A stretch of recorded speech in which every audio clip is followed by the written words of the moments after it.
dear friend Elizabeth Jurgensen is back on the podcast this week and next week. You may remember Elizabeth from episode 65, where we talked about the cycles of the moon and how that teaches us patience and quality of life. It was a really popular episode. And if you remember Skinny 60 and have done our 60-day reset, you know Elizabeth and how fantastic she is. She is one of the first people that I go to when I want to gain clarity. She just helps me understand myself and the world better. And I was on a FaceTime with her the other day, and we had a fantastic conversation about goal setting and New Year's resolutions, and how at this time of year, if we haven't achieved our goals, we start feeling like a failure and thinking the year is over. And she offered me a really great perspective about change and how we can think about goals differently and hold the old and the new together without judgment. And I want you to benefit from her wisdom too.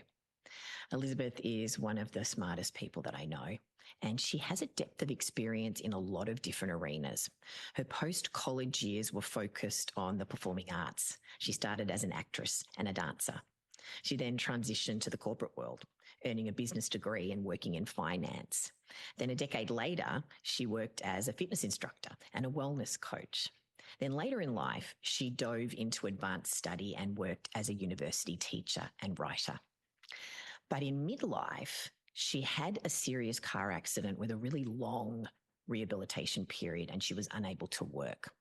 And it was during this time that she discovered the power of embodiment work to explore trauma and relational dynamics. And she studied to become a somatic educator. And her world opened in some really beautiful ways. I'm excited for you to hear what she has to say about getting what we want and then wanting what we get. So let's get the skinny from Elizabeth Jurgensen. Oh, Elizabeth, I wish we were on the daybed, cuddling together, having this conversation, but we will do it over technology, and isn't that a wonderful gift? So how are you feeling? We're in sort of the end of March, and we're in a new year.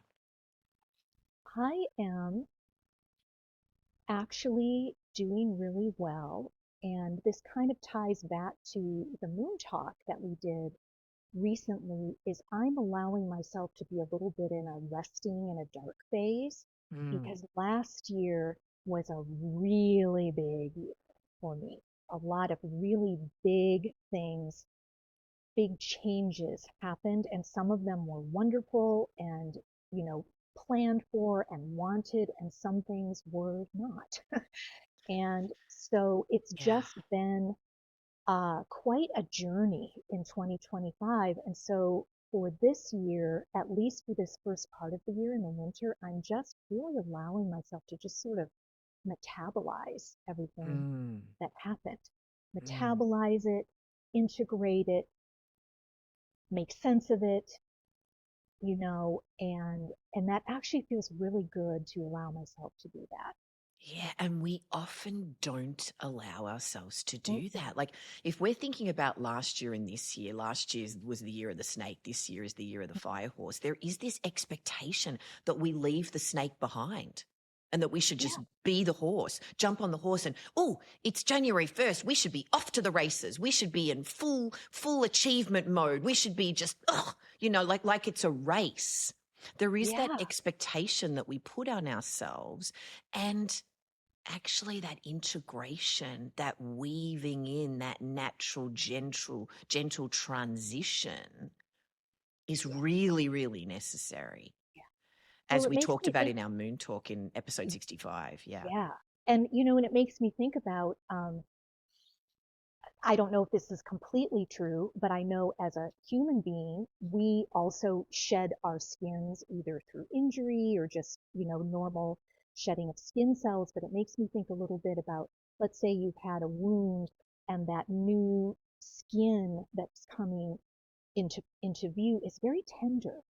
And I like Yeah. to think that that may be true for a snake as well, because the shedding is not quick. It takes a while Mm, for the length of that old skin to completely fall off. And sometimes the snake has to move a certain way or it needs to just be still, but it kind of has to wriggle out of that old skin mm, and then kind of move away from it. And it's not an instant thing. Mm. So I would like to think that even the snake's new skin might be a little tender, or like, oh, it's seeing sunlight for the first time. It's Yeah. feeling the ground for the first time. So there's an acclimation that has to happen to the new skin.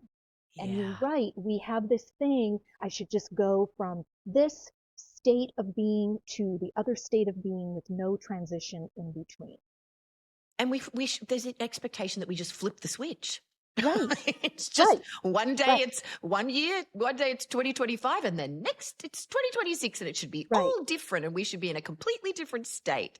And right. then when we don't find ourselves in that place, then those feelings of I'm not enough, I'm a failure, it's another wasted year, I can't believe I'm in the same place, all of that stuff starts cropping up, which is how you and I came to speak about this, Yes. saying And we should I've even, talk about this.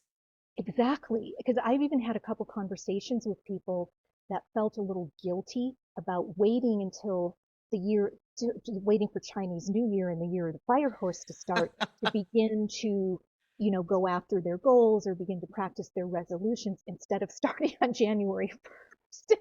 I'm I, like, it is a that's just ridiculous crazy. tradition if we think about Yeah, it. It is yeah, ludicrous. yeah. And it goes back thousands of years, doesn't it? Yes, yes. In fact, I'll spare our listeners going down their own internet nerdy rabbit hole because I did it for you. Oh, And share, because you are the best researcher that I know. So share what you so found I'm about just, this this is a, tradition that we all feel like we need to follow. it actually goes back about 6,000 years. There's Wow. evidence from about 4,000 years ago that in ancient Babylonia and ancient Egypt, there were renewal festivities and rituals that took place. Now, they tended to be in springtime around planting, but what they involved were things like the ruler of whatever the country was or whatever the area was, like sort of bowing down to the gods and being, in humility, saying, I'm offering myself to you. I'm going to be a good ruler as a way to ensure the fertility of the crops. Yeah. And also all the people would say, I'm going to be a really good person this next year, because if I am, then we're going to have a really good crop yield. No one will go hungry. And so that was a tradition that went on for thousands and thousands of years in the Middle East and Egypt and probably many other areas. And then during the Roman period in 46 CE is when we started using what we call the Julian calendar, Yeah. which switched the beginning of the year to January Oh, instead this of in the makes so spring. much sense when we think about Yeah, it this way, that actually it was about spring. right. It was actually about spring. And Mm. so since there That makes wasn't, so much more sense. in January, there wasn't really a natural cycle, of the springtime coming on and planting and all of that. So the Romans came up with this idea that if the year starts in January, that's a good time to make all of our subjects renew their pledge to their leaders. And there was also a tradition of paying back any money that you owed and returning anything that you had borrowed from anyone as a way to kind of start the new year clean. So you're paying your dues. Right, you're paying your dues. Yeah. Exactly.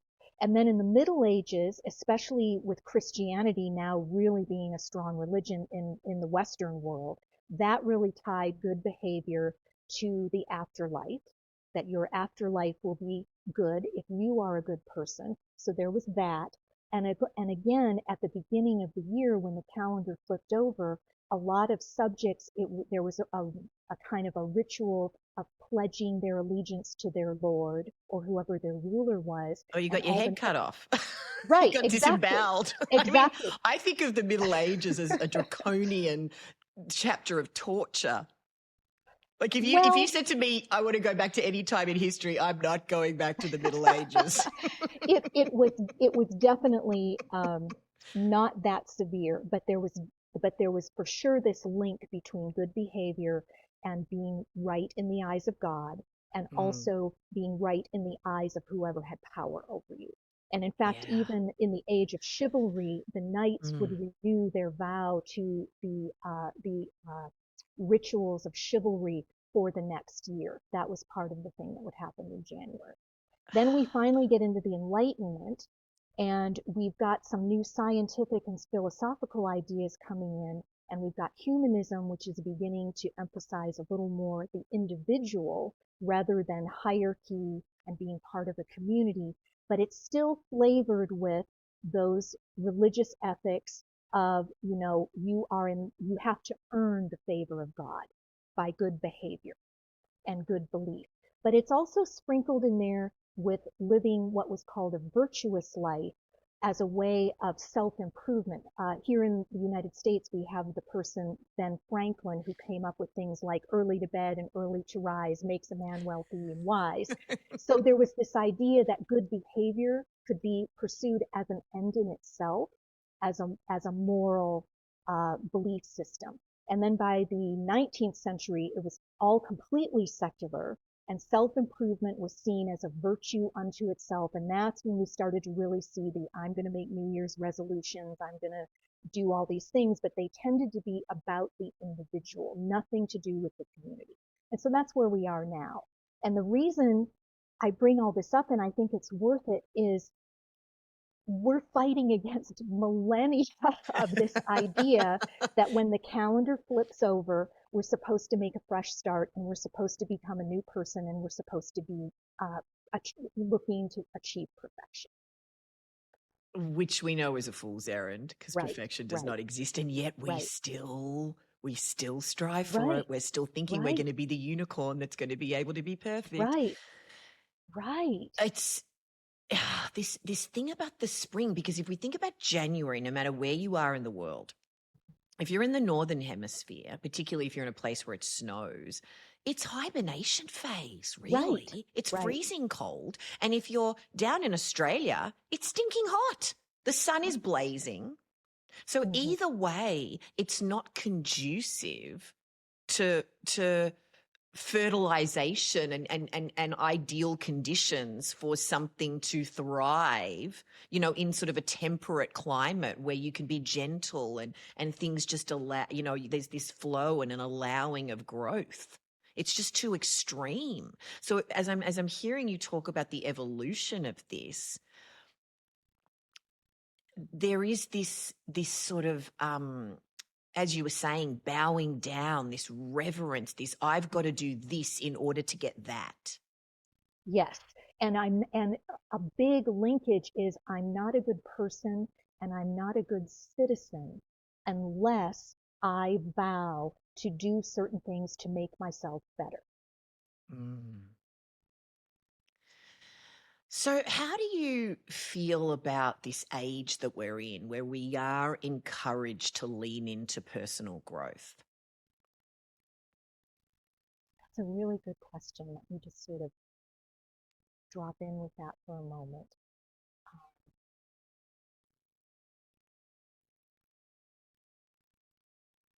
Hmm.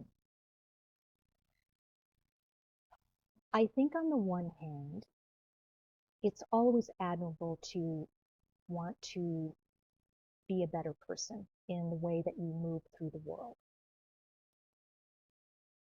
This focus on doing it to get a certain thing, like if I lose enough weight, I'll get the partner that I want, or if I, do this goal at work, I will get the promotion that I want. Having it tied to a very specific material outcome, I'm not so 100% on board with that. But I also know as human beings, the way we seem to be wired is we will not take action unless something seems like if I don't, there's not going to be a good outcome. It's So motivation. right there, Yeah. there is that motivation. One of the things that I actually think is sort of lovely from the ancient traditions is things like I'm going to return everything I've borrowed from other people. I'm Mm. going to pay my debts. I'm gonna clean up the mess that I may have made, in the last year. I think that's The kind personal of a lovely responsibility idea. piece of it. Yeah. Mm. Yeah, I The think checking that's in really piece of it. yes. And Yes. making a pledge to be part of a community. I'm not really so on board with the bowing down to the leader, but behind that is the acknowledgement that I am part of a greater whole.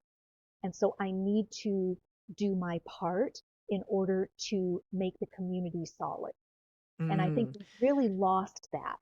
Yeah, I totally take your point that we don't completely control the world, but we play a part in creating it. And we need to Absolutely. take responsibility for that. Right. And one of the ways we can take a responsibility, I think, around this whole idea of New Year's resolutions is to really interrogate what is behind my desire to have a resolution, to go after a certain change within, and how could that possibly benefit my community and not just me? Mm. That's something that has really gotten lost. Yeah. Yeah. I mean, and we really are being called to think about this Yeah, and to sit in this inquiry and then act within it. yeah, yeah. And I like to think that perhaps thinking about the impact of what we might be trying to accomplish for ourselves as an individual, if we think about the impact that that might have on other people around us, it actually might give us a particular motivation. And I'll use something like the example of, it's so common that people say, I'm going to exercise more, I'm going to eat better, I'm going to lose some weight if I need to. Taking a look at how does that impact my community in a positive way? Well, if you're in better health, you can show up probably in a more present way uh, to the people that you love, your friends and your family. You will probably have more energy for your job, for one thing. You'll probably be in a better mood, if you feel good. So those are all positive impacts in addition to the individual impacts of feeling better in your body and being healthier and that kind of thing. So if we put ourselves in that wider context, I Mm. think we can actually find a little motivation there because, at this time of year, late March,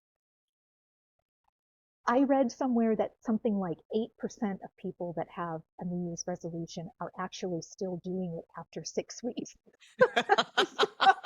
So, if 92% of people are completely done with their resolution by now, Yeah. it's completely evaporated. Yeah, but to your point, when you were recounting the history of how this all came about, was this invitation to relish the process rather Hmm. than the destination?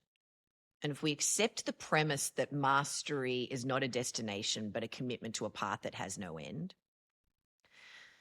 this relishing the learning and the inquiry and the discovery process and dwelling in all of the possibilities instead of just the outcome. I think that's a really good point, and I think that in the Enlightenment period, when we started to be a little more individualistic and we started allowing philosophy and also science, including brain science, to influence us a little more, we started to get a little more of an inkling about how behavior was actually linked to society and the way our brains worked and things like that. Um, I would say the answer would be yeah, yeah. I think that was a big movement at that time, and um, but going back to what we were saying about the arbitrariness of starting at the beginning of the year, I would really like to It's see that so just, arbitrary. yeah, I would really like that to just be done. And just Well, like, and we can decide that it's done in our own lives of at course we any can. time, because what you were saying before about the shedding of the skin happening gradually, we are shedding parts of our skin every single day as human Oh, beings, absolutely. and Absolutely. and it's happening whether we're cognizant of it or not. And so we can take stock of that and decide on a Tuesday at 3:35 p.m. that it's the time that Right. we're going to Right. make a change. It can be Right. the perfect time to make a change is when we decide that it's time. Exactly. And usually that comes from within. There's something organic that arises that just says, I'm done with the old way. I'm ready to start trying something new. And also going back to this whole January or even February, like the year of the fire horse fell in this year. Why do we do this right after the holidays? When everyone's in a coma. Right, right, exactly. You and I have had so many talks about how the end of the calendar year, at least in, Western civilization, is just so all about holidays and presents and shopping and parties and vacations and, all these things. And January comes, I just want to take a nap. I don't want to go to the gym and, jump on a bike and start weightlifting. And that's why I say, Uh, even for me, I'm letting this winter just be a dark period, a rest period, because last year was a big year. yeah. I mean, you moved to a whole other state. I did. I Both of did. your dogs passed away Yes. unexpectedly. It was an incredible time of grief and still is. Yes. Yes. It was, Bo or retired. yes, I mean, Bo it's retired. huge. And we could go on and on and on, about other things, but huge life Yeah. changes. Yeah. Those three things alone all happening in the same year. Oh, and And and within the span of, a few of those things within a span of several months. I mean, just yeah. talk about a Yeah. shock to the system. Yes. And so it makes no sense to me after we've all been through this hyperactive period, because even if you're not participating a lot in, winter holidays and that kind of thing, like let's say you're like, nope, I'm not going to go to my family's, I'm not going to go on vacation, all of that, you're still surrounded by that crazy energy. You can't help but be affected. You're bombarded by the media telling you this is, what this time of year is all about. And so there's a nervous system exhaustion that we all carry into January. Mm, And yeah. so if you're already coming from a place of exhaustion and depletion, it seems kind of counterintuitive to decide that now I'm going to start pursuing these amazing big goals. But we think we're Especially, meant to be a Ferrari without any fuel in the oh, tank of and course, without a of team course, for pit stops or anything. Yeah. of course, of It's, course. And that's the individualism. yeah. And there is this idea that, and particularly if you've had a bad year the previous year, you want to wipe the slate and you want this year to be better than ever. You want it to be the best year of your life. It has to be different, or I'm failing, or I'm not where I should be, or there's just all of these expectations that we put on ourselves. And you Mhm. and I talked about this in episode 65 when we talked about the teachings of Grandmother Moon, this idea of internalized capitalism, Yes, that we have to be yes, achieving all the time, that being, yes, resting yes, isn't enough. It's lazy. There's yes. something less than if we Yes, engage in that rhythm or energy. yes. And internalized capitalism requires that there is no rest period. Because if you stop, if the machine stops, the thinking is it could get rusty, or it could, when you start it up again, it may not work as well. Other technology might have already replaced it, and so now you're behind. So that industrialized capitalistic mindset, we internalize that and we apply it even to our own behavior. When the truth is, when your car is getting low on oil, you have to put more in, and that requires a pit stop. Yeah. You can't drive the car while you're getting an oil change. But we all try to do While your tires are being rotated, it's up in the air on the lift. it. You can't, Totally. and here Totally. we are in the waiting room, of the car dealership going, come on, come on, come on, hurry up, get my tires rotated because I've got things to do.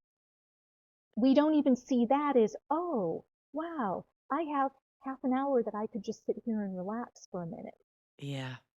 We just go from thing to thing to thing. And so we've created self-improvement as a thing, as a job, rather than more of what I would call an intrinsic wish to move toward something that inspires us.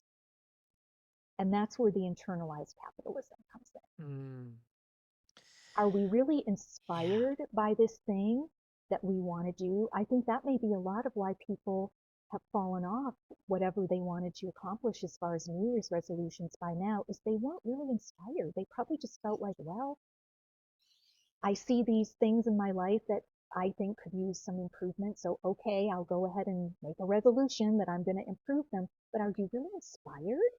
Oh, yeah. Okay. So that's what's coming up for me as you're saying this is these stories that we tell Yeah. ourselves. Is it yours or is it somebody else's story that's been imprinted on you? Do Yes. you actually want the thing? Because we say that we want the thing, but then often we don't do anything to actually get the thing. We don't do the work. We don't ask for help. We don't resource ourselves and develop the skills that we need to get the thing. And then we complain about the fact that we don't have the thing and then feel guilty that we didn't go after the thing. Hmm. And it might not actually be the thing that we Right. want. Right. But again, we internalize in our culture this idea that I need to be a certain weight, I need to be a certain fitness, I need to make a certain amount of money, I need to have this certain kind of lifestyle. And those are all stories from the outside that we have chosen to influence us without really questioning that. Does this Yeah. really align with me and what's important to me? Yeah. We're on autopilot a lot. We are. We really, really Yeah. are. We really, really are. And I think that's a little bit going back to you were asking me about where we are now in current culture. And I responded that one of the things I think I would like a little more of is becoming more aware of our impact on our community. Because one of the lovely things about feeling part of a community is you can talk to other people like this is what I'm thinking of doing. What do you think? How would this impact you? How would this impact the tribe? And you can also have models of what are other people doing that are not geared toward perfection, but that are just geared toward how do we make our community um, function in an optimal way so that everybody thrives. This point about community is so key because there's a reason why when you're in prison and you get punished, they put you in solitary confinement Exactly. because you And go mad right. without other human contact. It Yes. actually sends you crazy because Yes, we're and meant then to they be have in even more relationship with control over others. you because now you're crazy and your nervous system is completely dysregulated by the lack of contact with other human beings. And so you are starved for human connection and human contact. And so that's a power over you that now you will be more compliant. Mm. I want to talk about community-based compliance too, though, because we do need to be discerning about who we Absolutely. spend time with and who we listen to and the kind of content that we consume as to the narratives that we are buying into, listening to, perpetuating, participating in, endorsing. Mhm. And so therein, that plays a role in the story that is playing out in our heads. You Yeah. know, is this thing that I want going to be accepted by my community, meaning my family, then my friendship community, maybe my church group, maybe the larger community, my work community. And then at large, what are other people out there going to think about me? I'm going to miss opportunities because I'm swimming against the stream. There's that real fear, and we are wired for belonging as human beings. Absolutely. And that's why this is actually such a complicated and nuanced subject and why I don't want to say, resolutions are bad, having goals are bad, wanting to pursue self-improvement even for its own sake is not a bad thing, but you're absolutely right. How does it fit into the context of the life that we're living, which includes other people? And it's also important to ask the questions like, if I join a gym and work out at the gym, who really benefits? Yes, I get the benefit of hopefully getting healthier, but because this has become a cultural thing, everybody joins the gym in January. Who really benefits? Who's making a lot of money here? So yes, we get a little bit of personal benefit, but there's this huge monetary benefit that goes to all the gym owners. So that's why we're getting all this advertising on social media, you know, at the end of the year and in January offering specials at your local gym. It's not about you being healthier, it's about you making them making money. And Right. so that's another layer to interrogate when we talk about whose agenda are we following here. Mm. When we make a resolution, even if it's a self-improvement agenda that on the surface looks like, oh, I'm going to be the major benefactor, maybe, but if you're following a cultural trend, that means there's other benefactors as well, usually large institutions. And do you want Right. to be part of that? Are you okay being part of that? And if the answer is yes, that's fine. It's just know that that's what you are following.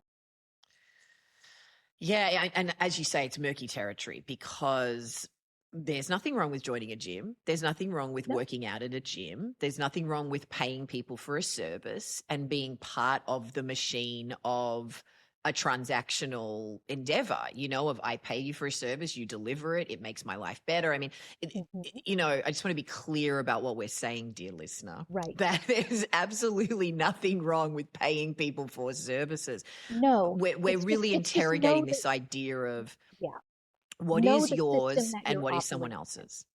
Yes, yes. And so Yeah. I'd like to just kind of, steer it back into why are we even making these resolutions to begin with? And we already talked about asking ourselves, is this something that I really want or I've kind of been told I should want, Mm. by cultural narratives that tell us this is what I should want, this is how I should be, and this is the time that I should go ahead and start pursuing it, taking a look at that. And then, like we were saying, does this really inspire me? Is this really aligned with my values and who I am and who I want to be? And And, start we there. parental conditioning too. Who Yeah, is the dominant voice in your head? It's always a right, parent. right. And I just want to bring up, I have so much compassion for all of us because we are so mean to ourselves. We are so Yes. self-critical. And we also live in, at least in, the Western world, and especially if you live in an urban environment, it's it's not a kind environment. It's not an environment that Yeah. really supports us, in optimal thriving. And so I just want to offer, I think a big part of this reflection that we're doing is maybe taking a moment to just even have compassion for ourselves. And as we're reflecting on why do we have these resolutions, why did I choose it, what's the story, just go, wow, I've been really operating under some really big pressures that I didn't even see were there and that may have not actually been in my best interest. And I'm just going to give myself the acknowledgement that I'm just doing the best that I can here, instead of getting down on Yeah. myself for not having lost 30 pounds, by the end of March, to just go, life takes a lot to get Yeah. through. And particularly at the moment, it's like you wake up and another Yeah, horrendous thing has happened. And yeah, the stress of that, the anxiety of that, where do I fit into a world that is changing so quickly? yeah, That's what it feels like to me right now. I wake up and I just feel like, whoa, I just got my footing from the thing that destabilized me yesterday. And now it's even worse than it was yesterday. And that's where we have to keep doing our own work of yeah. regulating our nervous systems, calming ourselves, speaking to ourselves, doing therapies, being open and honest about how we're feeling, staying in relationship, asking for what we want so that we can find a balance in any given day so that we can exist in this world. I couldn't agree more. And something that you and I have talked about is how often, because you and I are both guilty of this, is we will pursue a project or something that we think needs to be improved in ourselves or improved in, our surroundings as a way to avoid the feelings of how hard life can be sometimes. And so I Yeah. think, and I know I'll just speak for myself personally, that if I'm pursuing something as a way to avoid something else, it's much more difficult for me to reach that end result, that goal, because there's a lot of internal energy going towards suppressing, not feeling what I don't want to be feeling. Energy Oh, that that's could such a be good put, point that you're and bringing that's up. energy that could be put toward going after my goal. Mm. And I just want to throw that out there because I also think that could be part of why, especially by this time of year, a lot of people have fallen behind or just completely given up on any goals that they set for the new year because they possibly, and you spoke to it, like the new year can be a reset, it can be a do-over. But have you processed the feelings from what happened in the past? Have you come to terms with what the past has been? Because if you haven't, then you're not really turning over to a blank page. You're still carrying forward whatever is unresolved. Mm. And to your point though, the expectation that you will turn the page and it will be blank Hmm. is therein, you know, only happens if you're writing a novel and you're literally turning it over and you're gonna, it's never blank. And even then it's not blank because we're carrying all of our experiences and weaving it into the next bit of creation. Hmm. And something that's coming up for me, you and I have spoken about this a lot, is that we are consuming more than we're creating. Hmm. Yeah. Talk more about that. Refresh my memory. I know we had a really long conversation one time about that. Yeah.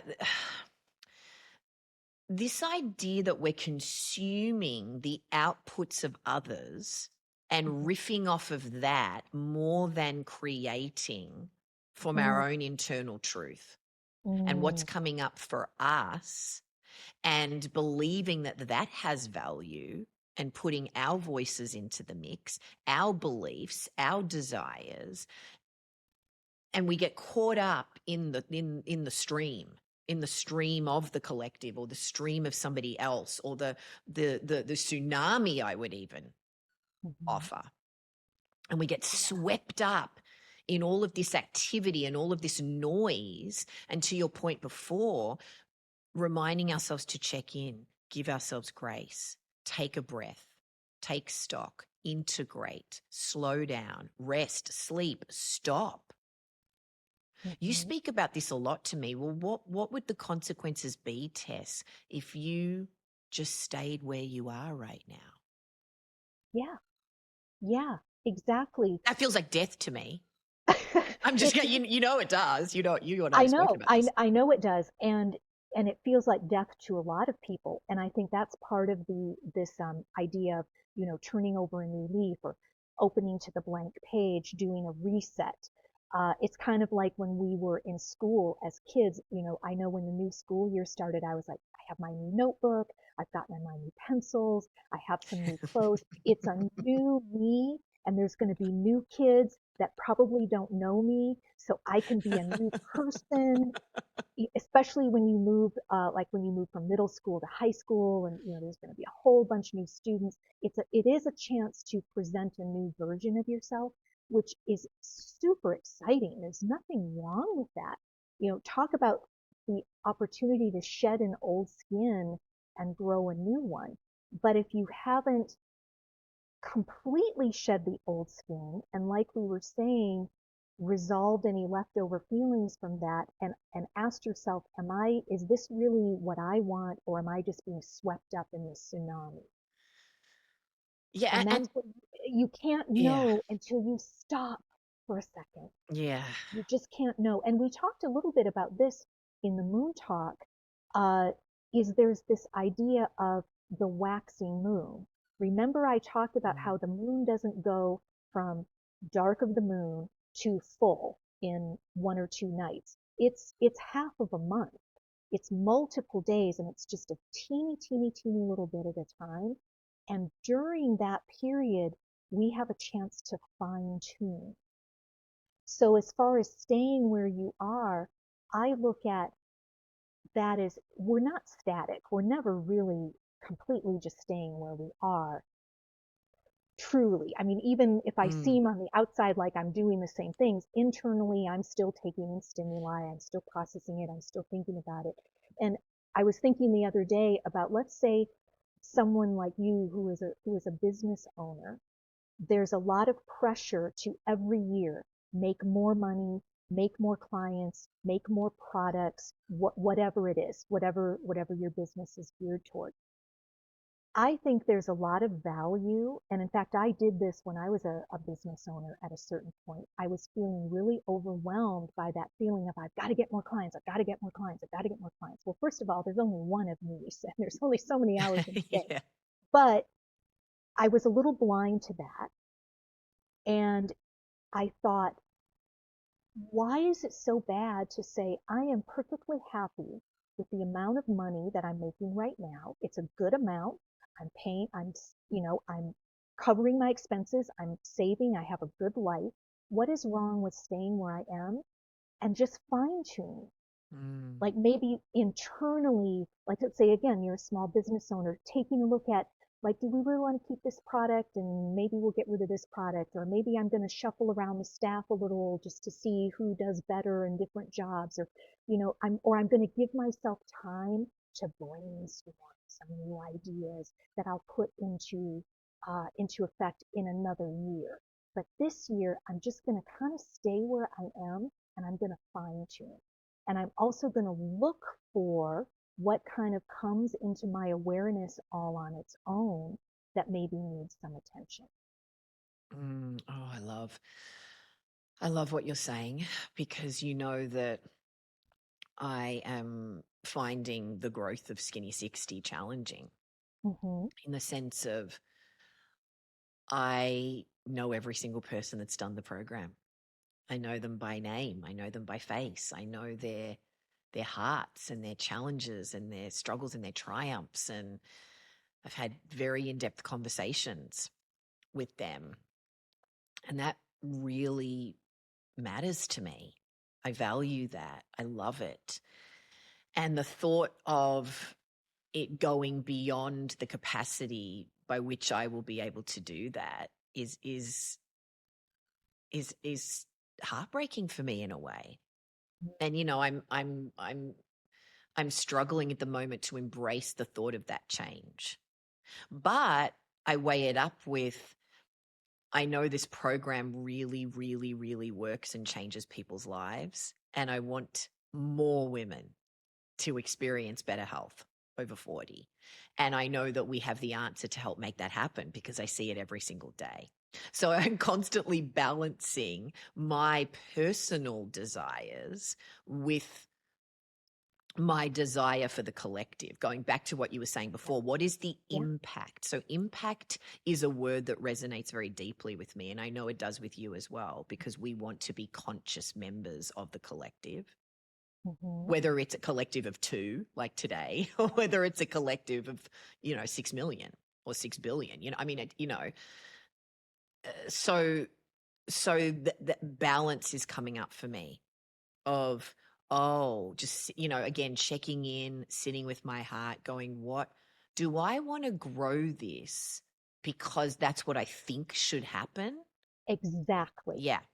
Or Exactly. or is it because, oh yeah, I really, really, really want this? To your point about, do you really want it, or is it you're acting because you think you should want it? And then back to the impact. This goes with any action that we take with anything, any goal that we're pursuing, is we have to be willing to sit down and really honestly look at, what is this going to cost me? What is it going to cost me in time? Mm, And that's my big one. the I tend to be one of cost. those people that I'm like, yes, I'm going to do this thing and I'm just going to add it to the to-do list, but I don't reorganize the to-do list and take some other things off. Mm. And then I burn myself out trying to do too much in too little time, or it just ends up not being a very good job that I do. Even if I kind of achieve the goal, it's not maybe really to the level that I would have liked because I Mm. wasn't willing to recognize that I needed to reorganize my time and probably set some things aside, maybe even things that were important to me. So there's that. What is it going to cost you in time? Mm. What is it And going to and cost? and other things, Right. What personally, is it going to cost you in energetically, money? Yes. What is it going to cost you in spiritually. money? What is it going to cost you in energy? What is it going to cost you spiritually? How might this change you internally? Are you willing to let that change happen? Mm. And I love your example of you love so much having that personal relationship that everyone has that of everyone that's gone through the Skinny 60 program. And we have to acknowledge there may be some grief. There may be some grief in recognizing I really want to move toward this certain goal, but I'm going to feel sad about what I have to give up. And Yeah, allow thank you yourself for those opening that up. feelings Mm-hmm. and Yeah. not do what we were just talking about a minute ago. I'm going to pursue the project as a way not to feel the feelings. Because Mm.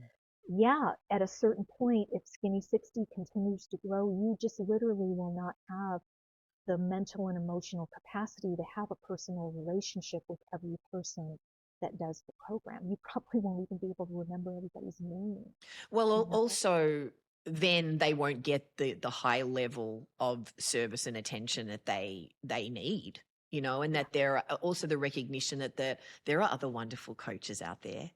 That Yeah. it's not just me. It's not just me that can shepherd people through this and guide people through this. But what was coming up for me as you were speaking was when I did the episode with Peter Hanrahan about the Enneagram. I'm an Enneagram 7. He talked about how for me, it's all about freedom and I don't want there to be any limitations. So I am constantly wanting to avoid pain and limitations. And so achievement is a way to avoid, the pain and the limitations of life because it proves to me that I am limitless. So being aware of this dynamic that's swirling around inside of me and that is affected by all these things we've been speaking about enables us to check in with ourselves and mindfully go, well, okay, is this really, really, really what I want? Um, yeah, it's the whole thing about human interaction, is a constant source of fascination for me. And you and I speak about this a lot about giving ourselves permission to be who we are. Yes. Yes. And going along with that, I have a question for you. This idea of, as an Enneagram 7, what you really crave and where you thrive is in freedom. I'm curious, is your big joy in the creation process, like the creation of Skinny 60 or the creation of the Blender Girl and writing her books, or is there or is there more joy or the same amount of joy in the maintenance of what you have created? Or is there more joy in making Mm. it bigger? And the reason I Mm. ask that is because where there's ultimate freedom is from starting something, because all the possibilities are there and are open. And when you're trying to expand on something that already exists, there are some parameters already set by the existing framework that you have. And so for you, what brings more joy? Oh, Starting from gosh. scratch and having endless possibility, or expanding something that already exists that does have, like I say, a little bit of a framework that you still have to operate within? That might be a good question to ask yourself, or people Yeah. who are like you. Yeah. Whoa. That is such a rich place to dwell in, that inquiry. because there's no doubt that I get fired up about building something from nothing. I have Okay. done it many, many, many Yeah, times. I've seen you. I've And seen. I love it. I love it. I love it. And I go right into the work and the hard work and the process and watching it grow and watering it and fertilizing it and seeing other people participate in it and all that sort of thing. The maintenance, tell me more about what you mean by maintenance. Well, I guess this would be more in the realm of what I was talking about, kind of staying where you are, but fine tuning within there. Like that's my love. I enjoy building something up, but then I really enjoy kind of continuing to nurture and tinker with whatever the thing is that I've created and kind of, and be open to maybe I'll make a little change here, maybe I'll make a little change there, but it's not even necessarily geared toward growth. It's just keeping it like we do with plants. We just want to keep them really healthy and thriving. We're not even Yeah. Okay. necessarily Yeah. wanting to create the biggest plant in our living room, but we want the plants that we have to be just really healthy and green and happy. I love that Yeah, process. so this So, is where, yeah, thank you. Okay, thank you for helping me see that more clearly. This is where you and I are different. mhm. Because for me, I go, well, I've already grown that plant. That plant's thriving. Okay, so what about the next plant? And that plant's just there. And I do maintain it. I do Mhm. maintain it, but not so well, I will say. So, Okay. so there is some joy there to your question, but there is more joy in the creation of the new and the Okay. building something from nothing and the next frontier. That's very much Enneagram 7, very much that Okay. way. And that feeds into that proves to me that there are no limitations, that there can be the next thing and the next thing and the Okay. next thing. So I'm going to take this back into resolutions. Like let's say we have something that we want to do for self-improvement, or what we were talking about, this idea of we are in the belief that once we create something, it has to keep getting bigger and Mm, so why would it be terrible to create something wonderful and then say, okay, I'm on to the next plant? I'm going to let I'm going to let somebody like Elizabeth tend to this plant because she loves that. She loves the tending and she's not so, her freedom comes from being able to really offer that maintenance type of energy, and it frees you up to go create the next thing. And that's where you can also put that energy of, I need to be bigger and better. mm, And when it comes to resolutions, like in the beginning of the year, maybe that's a question for anybody to ask themselves. Am I a person that loves creating from scratch? mm, Or am I someone who likes to take something that I kind of already have and fine tune it? And I'm going to use an example that I can think of. When I used to be a fitness consultant, a lot of people came into me and they were like, okay, just give me a diet. Just give me a diet. New page, new start, print out a diet for me. I'll just follow it. Print out an exercise plan. I'll just follow it. And I learned for some people, that's great. They're people that are like, I just want to start from scratch and build it new.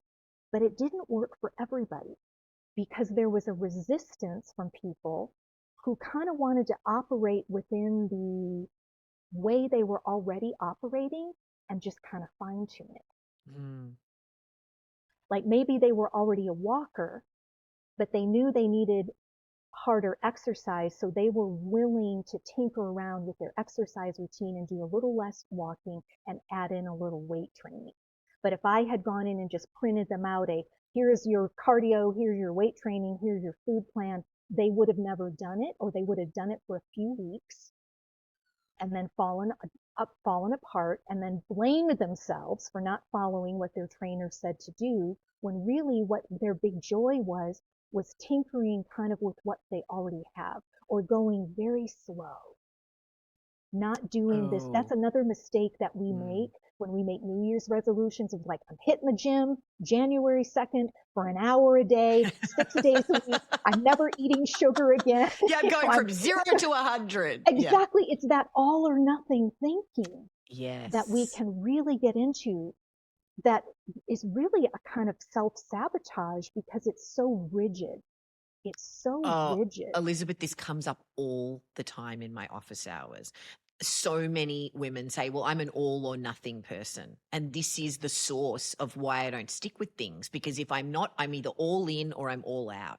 And if I'm not all in and I don't do it 100% and I don't do the hour at the gym every day, like I said I was going to or hoped that I would, then you just give up because you feel like a failure. You're embarrassed. You Hmm. just don't do it at all. So it's not good enough to just do 10 minutes and gradually go, okay, I'm going to do a 10-minute walk because I've been sedentary. And then a week from now, I'll do a 15-minute walk. Then a week from now, I'll gradually ramp up to 20 minutes and actually celebrating and acknowledging the progress.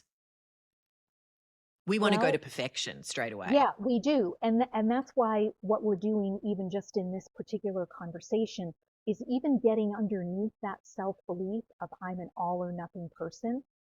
My question would be, is that really true? Mm.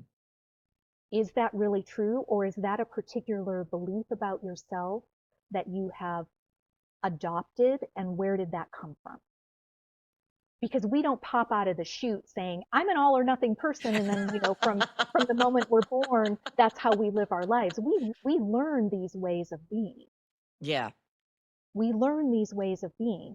And that all or nothing mindset, and I'm not saying it's wrong, like it's a personally, sometimes I wish I had that amount of, Can I just tell you though, I don't think it's not sustainable. it's not. And, It's and, and, not and I don't sustainable. think that the juice and the magic of life happens in the all or the nothing. Well, there's nothing is nothing. Right. and And I and we can't do it all today. So know, we and can't live right. in either one of those places. Right. And that's why I say I think it's important to get underneath that and first of all ask, where does that belief about yourself come from? What are the influences that may have caused you to believe that about yourself? And then the why do you hold on to that belief about yourself? And exactly what you said, it's not Mm. sustainable. Why do you want to do that to yourself? It's That goes back exhausting. to what I said about we're so mean to Yeah. ourselves. We're Yeah. so cruel in the way that we treat ourselves and the way that we tell ourselves it must be this way and it must be all or nothing. And if we don't achieve perfection, then we're a complete failure. And like the skin is shed not all in one session. The snake takes a while to shed the skin because it has to grow a new one underneath while it's shedding the old one. So why would you just rip the skin off and just start out, maybe not even with a complete new skin and hurt yourself? But to your point, we are expecting that we're only the skin. I know. What about the skeleton?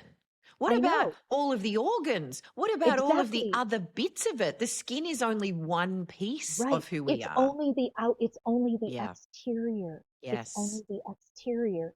And that's why I'm saying let's get underneath these exterior beliefs. I'm an all or nothing person, or I'm a person that doesn't do well with motivation, and then all the terrible things we tell each other. I'm a failure. I'm this, I'm that. I should be, I should be, I should be. All the shoulds that we are fed and that we internalize and then go ahead and keep feeding to ourselves. That's why I asked you if you're looking at this time of year, you had some resolutions or a resolution, it's not going the way you wanted or you've completely given it up.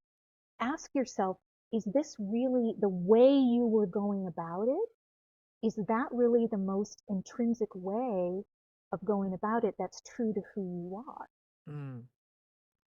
And I Are think you really an we all or define nothing person? ourselves on who we were years ago, and we should Yes. keep being exactly that. That's a really, really, really good point. And here's part of the all or nothing thinking. And I'll get personal here and admit this is, and I might get a little emotional. This is a tough one for me. As you know, I used to be a dancer. I was a fitness consultant for a long time. I've made a living on my body. I've always enjoyed having a body that just could do whatever I wanted whenever I wanted. And after I had that injury from a car accident a decade ago, my body is not the same. And it has been really, really difficult for me to rebuild a consistent exercise program because it brings up a lot of grief and it brings up comparison to what I used to be able to do when I was younger and more fit and not injured. And Mm, I can't, it's been a real challenging process for me to let go of that old vision of who I was mm, in my body and what I was capable of.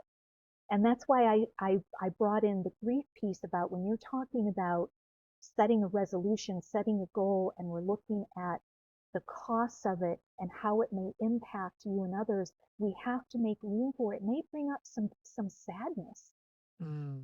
It's such an some important real point that you're sadness. making. The grief and celebration, old and new, they sit next Yeah, to each other. they do. They're just opposite sides of the There's a same reason, coin. pleasure and pain. There's a reason Right. why we experience it in a similar way in the body. And Mhm. acknowledging that every yes has a bunch of no's attached to it.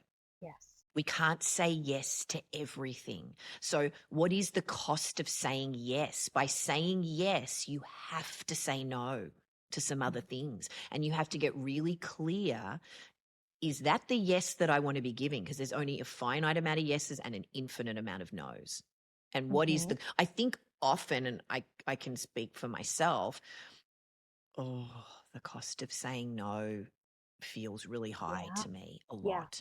I feel like a bad person. I feel like as a privileged person, I should just say yes to anything that's asked of me, or I'm not being generous. Those are the expectations that I put on myself, and then I have to catch myself. My friend Kata said to me a long time ago that a compassionate yes is a gift for you and the other person. If you cannot Mm-hmm. give a full throated yes, you owe it to the person to give them a no so that it frees them to go and get a yes from the person that can give it to them. And the minute she said that to me, it changed everything for me. And my relationship with no changed. Now, do Mm-hmm. I still find it challenging? Absolutely. Do I do it a whole lot more? Yeah. So I'm getting more adept at exercising the muscle of being more discerning about my yeses and my nos and more mindful about that. Do I get tripped up? Of course I do, which is why I go to therapies, which is why I speak to friends like you, and we Mm-hmm. interrogate this, and we come to, I come Yeah. to mindful decisions in consultation with others. That's the other piece of this. I just want to acknowledge the co-creation aspect of life. That we Oh, think that yes. we've got to figure it all out on our own. And if we Yes. haven't figured it out on our own and achieved it on our own, then we're a failure. Right. There's Right. something wrong And with us. We're right. broken. And We're and I'm weak. also I think it's important to also talk about developing our goals in consultation with other people, perhaps the people that will be impacted. Mm, Like I said earlier, one of my faults in setting goals to do things is I simply add them on to the pile, of things that I already have going on to my life. Like you, I struggle to say no. I struggle to say, you know what, honey, to my husband, I'm going to be pursuing this goal and it's going to require 3 hours a week that I'm just not going to be available for this other thing that we like to do together. It's not going to be for forever, but I feel guilty asking for that, or letting him know I'm just not going to be as available. So I'm like, no, I'll find the time somewhere else and I'll keep doing the thing together that we like to do. And if so, of course I end up not having enough time. And so I also think what we worry about is being responsible for the other people's feelings if we say no, mm, or if we decide that at least for a time we're going to prioritize a particular goal that we have. And again, let's go back to weight loss or exercise. Just I keep going back to these because they're just the two most common, absolutely, of they New are. Year's Yeah. resolutions. Well, if you're going to go to the gym, that's some time that you're not going to be at home. And if you live with a family or a partner, you're not going to be at home. And if you have children, it means maybe you need to get some help in taking care of them, or you need to look for a gym that has childcare or something like that. but other people are going to be impacted and they may not like it. Well, They also may not too, like it. to your point, is that as women, as nurturers, most women, and I'm getting this anecdotally from Skinny 60, they feel guilty spending time and attention and money and resources on themselves. They feel like they should be giving all of themselves to everybody else, like literally. And the amount of women in our community that say, this is the first time I've ever really taken care of me, given myself permission to focus on me and my own self-care. And what that brings up, the grief, to your point, the grief. And then there's all this, I could have been feeling like this all these years. I've wasted all these years. And oh my God, the grief of that then comes up. And then we've got grief on top of grief. And then it layers in and we have this tapestry of grief. Yeah. And again, I mean, we're always constellating around the I'm not enough, aren't we? The I'm not enough or I'm too much, which is the same story. I'm not enough. And New Year's resolutions fall completely in the I'm not enough camp. Absolutely. And I think it's really important to ask ourselves, what makes me think that I need to do this thing to be better? Like, am I such a terrible person now if I don't lose weight or go to the gym every day or pursue this big goal at work or clean my entire house top to bottom and organize everything in bins? That's another, the top 3 New Year's resolutions are organize your house, lose weight, and start exercising. The top 3. And it's like, am I really a terrible person if I don't do those things? Or I don't do them by a certain date. Right. Or I don't do them in a certain way. Like we were talking about the all or nothing thinking, that I have to start out. It's like it's a new day, a new chapter, the switch has flipped and this is where I'm going. And that again goes back to this concept of fine tuning. How about working within the parameters that you already are? And you talked about it, like people don't want to say 10 minutes on the treadmill is good enough. At least I did that. Yeah, And again, that goes back to that self-critical voice in our head that tells us we're not enough, we're not doing enough, it's not going to make a difference. So it's this endless chain of negativity that we just sort of ride that wave of negativity all the way down the chain. And then we end up at the end of March going, yep, gave up my resolution. Oh, well, there's always next year. Exactly. Like we don't go, wait a second. There's 9 months left. There's 10 months left. I mean, I go, well, actually, I've got the rest of my life. It's not just this year. Like that's the other thing about like, and we just drop our bundle and then the months roll on, and yeah. I mean, it's just. And it's like, but now it's going to be April and that's springtime and that's renewal and rebirth. That's a perfect time to go ahead. Isn't it just that? And the weather in anywhere in the world for the most part is better and more conducive. Yeah. I know. And just that energy of we got through the winter time and now things are, the weather is more temperate, the sun is out in the northern hemisphere, things are starting to green up in your part of the world, things, the heat is starting to break, which always feels so good. That's a perfect time. That's why the ancient Babylonians and the Egyptians, it was all around we're planting the crops for the next year. That's when the new year actually started. That came up for me when you were talking about the evolution of this, that if we think about the new year as that integrating, as that checking in, as that allowing, that resting, that kind of gradually coming out of the cocoon again, and just allowing ourselves to create the conditions with which to thrive for the rest of the year, as opposed to jumping off like a sprinter off from the starting blocks and feeling like we've got to run our 100 meters, in one day, and realizing that it's actually not a sprint, it's a marathon.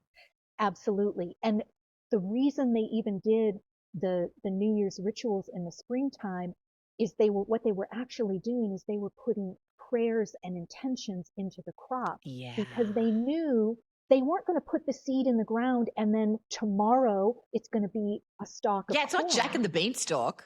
Right. Right. It's going to take it's it's going to be again slow and gradual. It's not all or nothing thinking.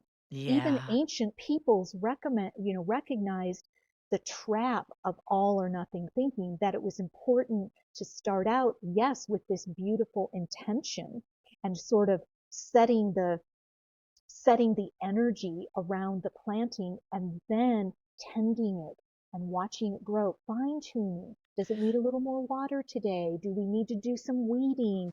All of that. I It's this, love the tending. And when we were at Kerry's Circle, it was all about tending to your hearth and yes, tending to the hearth, and that there is such value in that process of just taking the next step or yes, not taking a step and resting. But that is taking the next step, if you know what I mean. But it doesn't have to be that expansion, that movement, that growth in the respect of more. yeah. In But fact, I just had a little like download from the universe. What if we framed New Year's resolutions instead of saying things like, I'm going to do, we said, I'm going to tend. I'm going I to tend love to, that. I'm going to tend to my weight, or I'm going to tend to my fitness I level, or I'm love going to that. tend my home.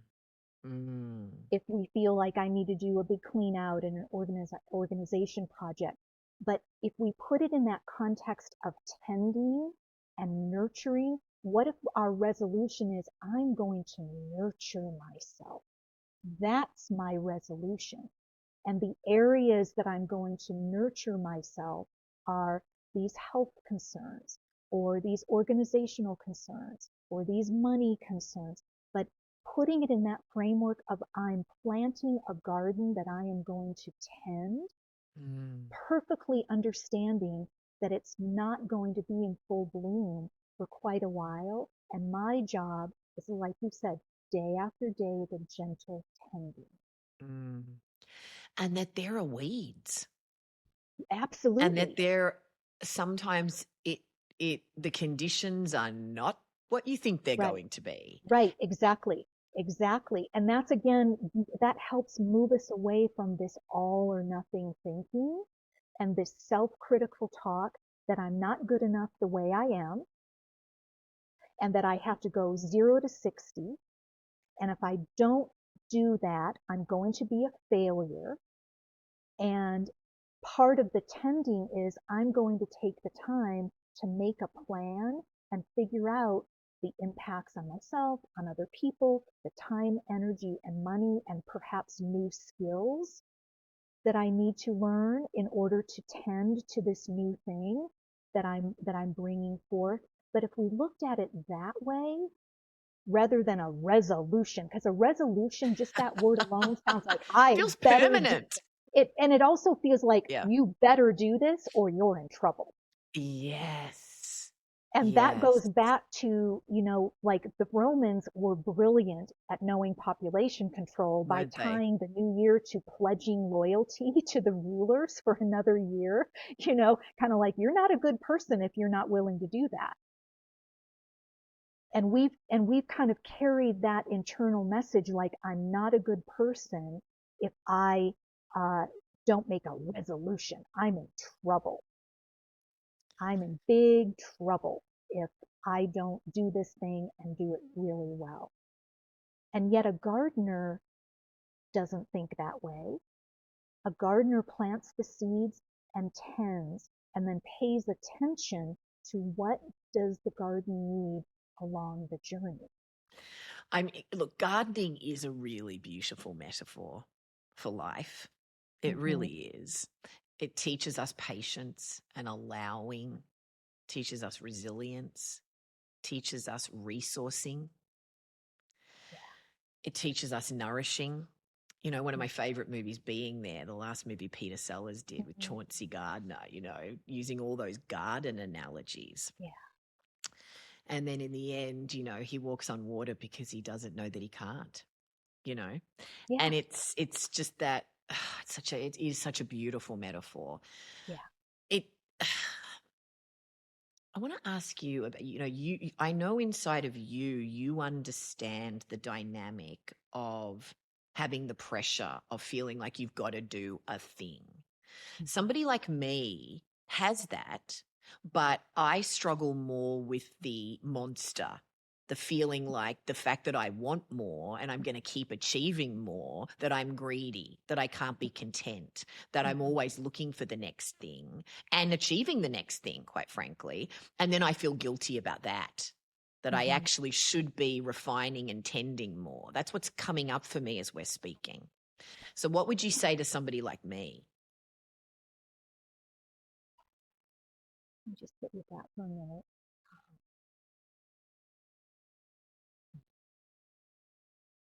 Well, the first thing that comes to mind is, and this is going back to what we were talking about, how truthfully, your big love is in building something and in creating it. And then once it's created and built, you do love it and you enjoy the kind of the maintenance part of it, but you are also aware to maybe grow it. You may not have the capacity to keep it at the level that you want in integrity. And what I actually have is this vision of Tess planting multiple gardens. Like she plants this garden, and this garden is all flowers. It's all a particular kind of flower. And she plants it and nurtures it, and she knows every flower and its name and all its needs and all of that. And then it comes into bloom, and it's this amazing, beautiful flower garden, and she keeps it for a while. And then she starts thinking, I'd really like to plant peonies. This is a rose garden, and I'm really having a craving to plant peonies. What is wrong with going and creating another garden, and that garden is peonies? There's nothing wrong with that. And either letting the rose garden go back to the earth or turning it over to someone who would be happy to tend that rose garden as it is. And so this Mm. monster of wanting more, I look at it as, and this is one of the things I love about you and that I think is so beautiful, is I'm always waiting to see what's the next garden that Tess is going to, Well, thank you because for I that know because it, you because always do. You always do come and tend to my garden. So, I do. And like I said, that's something I actually really enjoy. I'm not the, I don't, I suspect I'm not an Enneagram 7 you are because not. Yeah.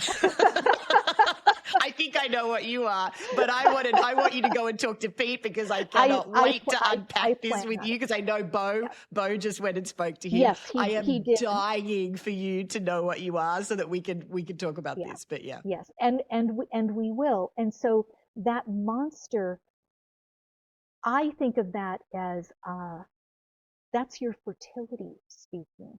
That's your desire for growth. Oh. That's that sacred creative spark. Mm, mm, And again, it's easy to embrace a story of I'm too much because I have all these desires. But the truth is, the actual nature of desire, just pulling it out just as an energy, not even related to anything. Desire is insatiable. yeah. It can never, ever be satisfied, ever. That's true of sexual desire, erotic desire, meaning lust for life, not necessarily sexual union, but just the lust for life, desire for connection with other people, desire to express who we are. That is insatiable. It's just the nature of that particular energy.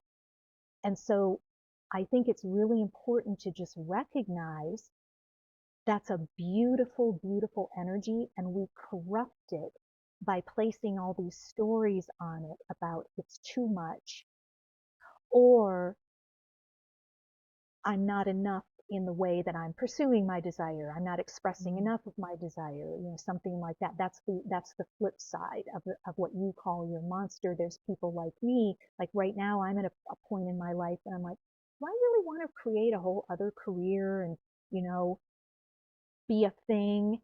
And I'm just kind of sitting with that, but I do feel the pressure both internally and externally to and it's not that I don't want to give to the world, but do I want to hang out a shingle and say, come and pay me, or or hire me to speak, or, whatever?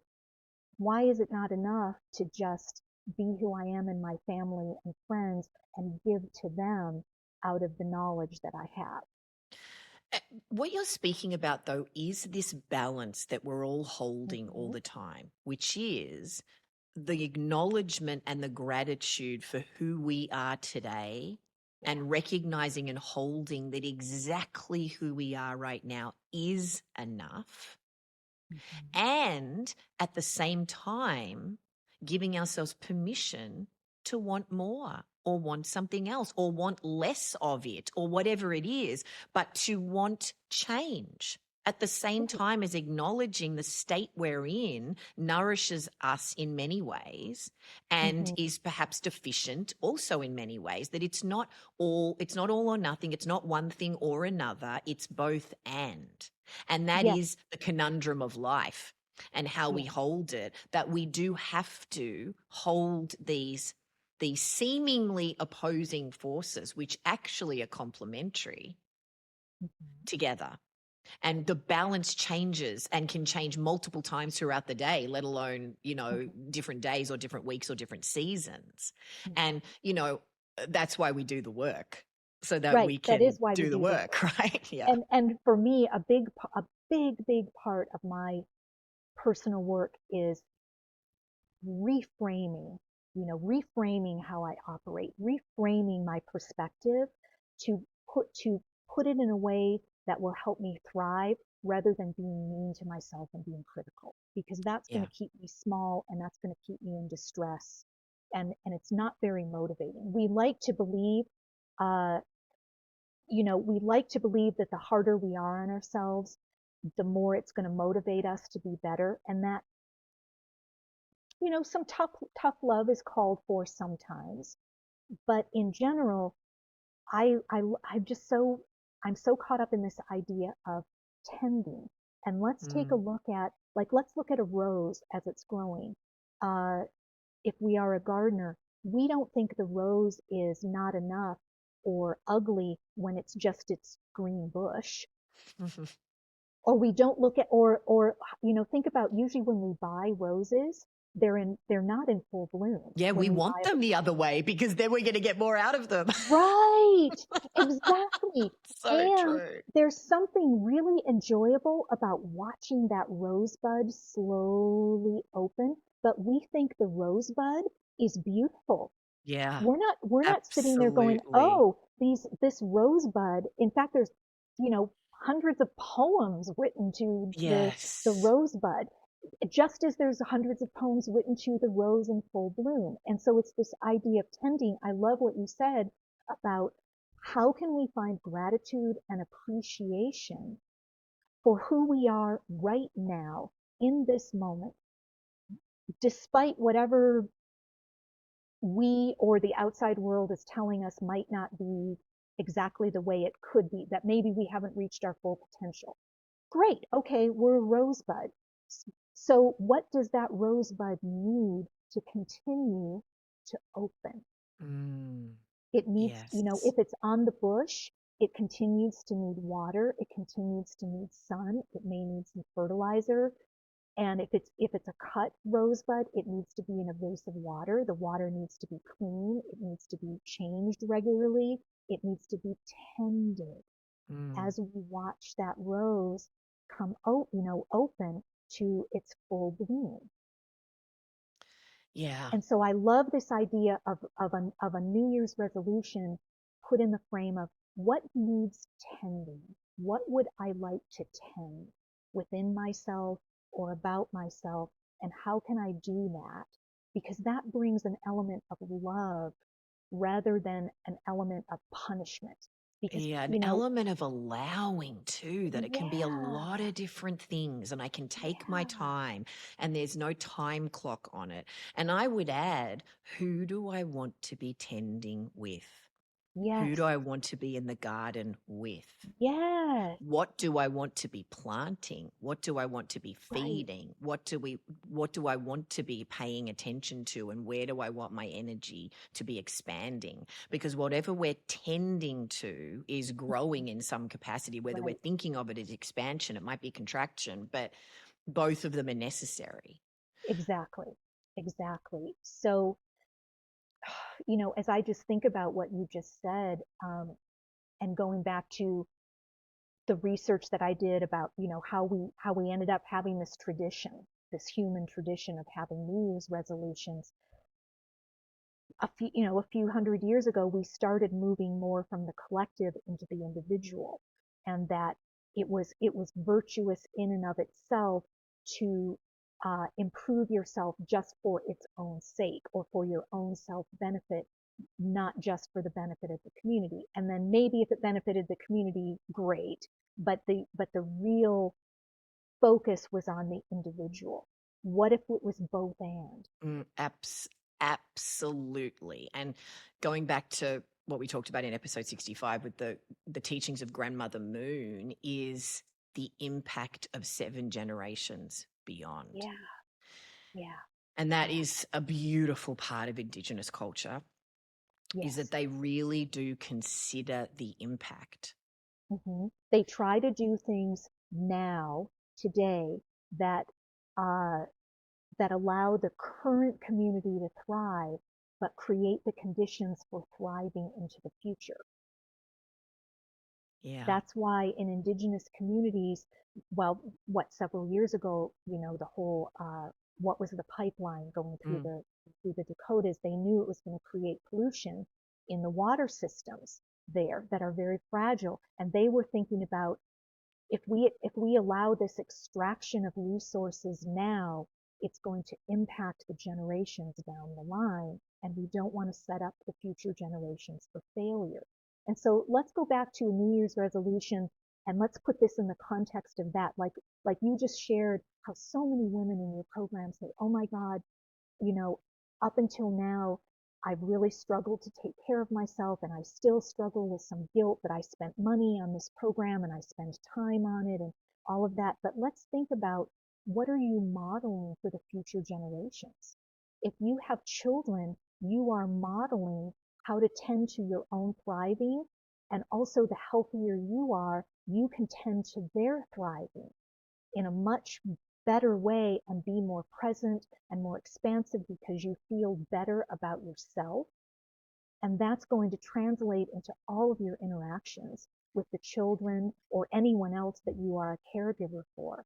So if that isn't a motivator, oh my gosh, it's like, oh, I'm setting my whole family up for success here in the way that I'm going to model taking care of my health by learning to eat in a better way. I'm going to tend to my health, and in that tending, I am going to bloom into a healthier body, and a person who feels better about herself, who is going to be a better mother, a better partner, a better friend, because I feel good inside and out. That's beautiful. yeah. Yeah. It That's is a beautiful. it is a really beautiful invitation and It a is. lovely way to frame the intention of attention. Yes. Because so often, and again, I saw this all the time in my fitness clients, their idea of coming to me, it was great that they sought out help, but their mindset was, I'm being punished because I let myself get out of shape or I let myself gain weight. Uh, my punishment is I have to pay money to an expert to help me learn how Mm. to take care of this, and I have to spend all this time in the gym or preparing food or whatever. We frame it as a punishment. We Or, failed, so we must be punished. Instead and of the saying, way how that about they if I frame turn? it is I have to undo all the bad things that I did. Right, right, right. Like I have to make restitution for Yes. my past. Yeah. I love what you were saying before about acknowledging that there is grief in Yeah. embracing the new. There is Yeah. grief in the Yeah. change, and it can be grief and celebration at the same time. That Yes. you're grieving that, because this is what happens all the time in our program is, I cannot believe I didn't know all this important stuff about health and nutrition and how great I could feel in my body when I was 20 and 30 and 40. I can't Mm-hmm. believe I'm coming to this in my 60s, is what women always say. Yeah, but wow, isn't it great that you're here now? You're Yeah. here now. This is Yeah. so great. Yeah. What are we going to do with this? This is so Yeah. amazing. And we can hold both at the same time. But if we Yeah. stay in the grief and only the grief, then we can get stuck and we can feel like I'm not Absolutely. enough. Well, Absolutely. if I don't do this program perfectly, then I'm just not going to do it at all. The I'm not enough feeds the all or nothing. Oh, yes, it does. It absolutely does. And I think truthfully, it's probably completely unconscious, buried in the subconscious. But I think a lot of why people either don't pursue uh, something that they know probably would be good for them. Like let's say they do have a health challenge and they probably do need to learn to eat better or something like that. It's like we subconsciously know it's going to bring up some difficult feelings. And so we'd rather just not even pursue the goal because we don't want Yes. to have to deal with the feelings. And that's part of the tending is setting up a support system in advance. Or like I'll be honest, I had to get some therapy to deal with the grief about just around the loss of what my body could do Of and what it could be course. like. And so many people are like, Elizabeth, you look great. You still can do, all this stuff, blah, blah, blah, blah, blah. It's like, yeah, but you're not in the body that I'm Mm, in and you don't know what it felt like before. But I took that in. I took that in for a long time and didn't mm. allow myself my grief. Yeah. I Yeah. didn't allow myself to really feel the loss of the physical abilities that I used to have. And that's true for all of us as we age. It's Mm, coming for all of us, mm, In fact, I mm. had a very dear friend when I was really in the throes of dealing, with my injury and he said, "Well, this is really good practice for being elderly." But it brings up that point about practice, though, Yeah, doesn't it? That life is a practice. it is a And practice.